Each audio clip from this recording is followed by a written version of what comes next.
Assalamualaikum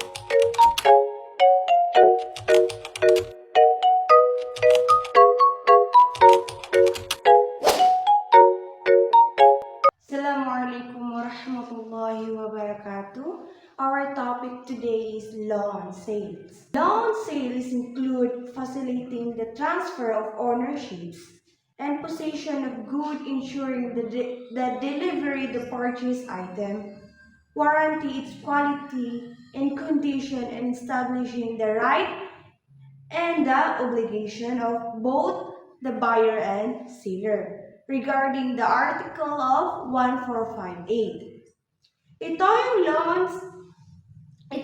law on sales, ito yung batas sa mga pagbebenta. Isa sa mga obligation ng mga seller or isang buyer, ang seller sila yung bumibenta. Ang buyer naman, sila naman yung bumibili. Isa sa mga characteristic of contract of sale is consensual, bilateral, commutative, on route. Consensual, a contract of sale is a perfect at the moment there is a meeting of mind between buyer and seller on the object of the contract of the process.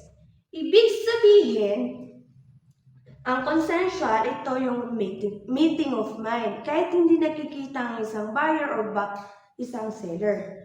For example, mamimili ka through online.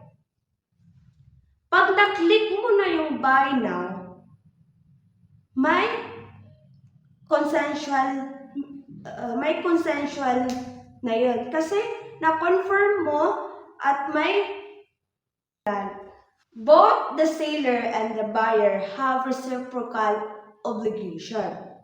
Maiintindihan naman natin kung anong ibig sabihin nito. Kung anong tinutukoy. Ibig sabihin, pag yung seller obligate to transfer ownership and deliver the item, while the buyer is obligate to pay, agree upon the price. For example, pag bumili ka ng second hand, syempre as a buyer, i-deliver ko ron. Kasi may contract tayo o may usapan tayo as a negotiate. Tapos yung buyer, bibigay naman yung pera and then makukuha ng commutative. The commutative, the thing sold is considered equivalent to the price paid and vice versa. Ito yung importante na bagay, bawat partido ay dapat ay pantay-pantay. Meaning, the one of the buyer or gives something and may halaga, and then yung seller naman magbibigay rin ng pera. Okay? Distinguishing from the contract to the sale, it's important to distinguish a contract of sale from a contract to sale. In a contract to sale, the seller receives the transfer of ownership until the full payment of the purchase prices.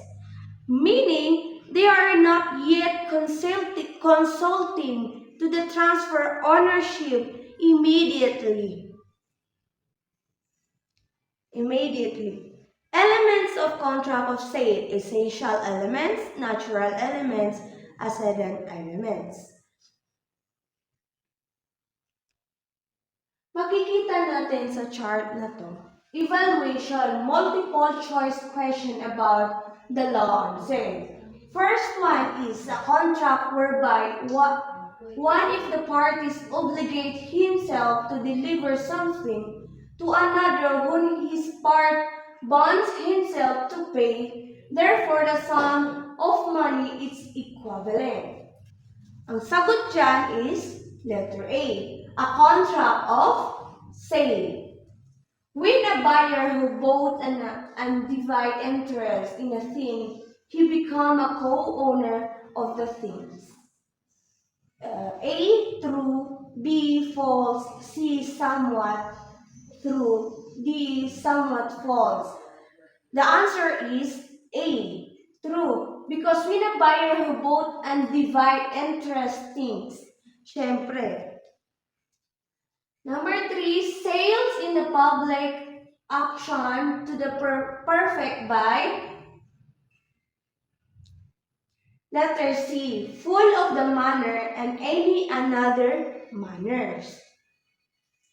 What is the effect if the price is simulated or false?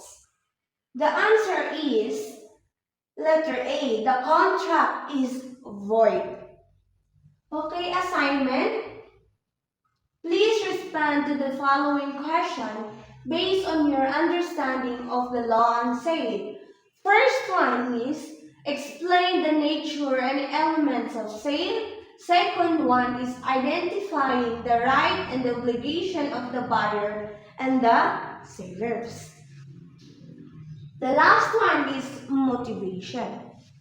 The object of the games is to find the common theme in the words that connect the 4 pictures.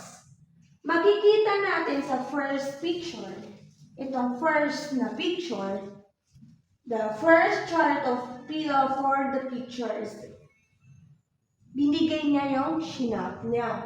And then may kontrata, and then may for the sale, and then may receipt for the payment. Ang sagot dito ay, ano nga sagot dito? Seller.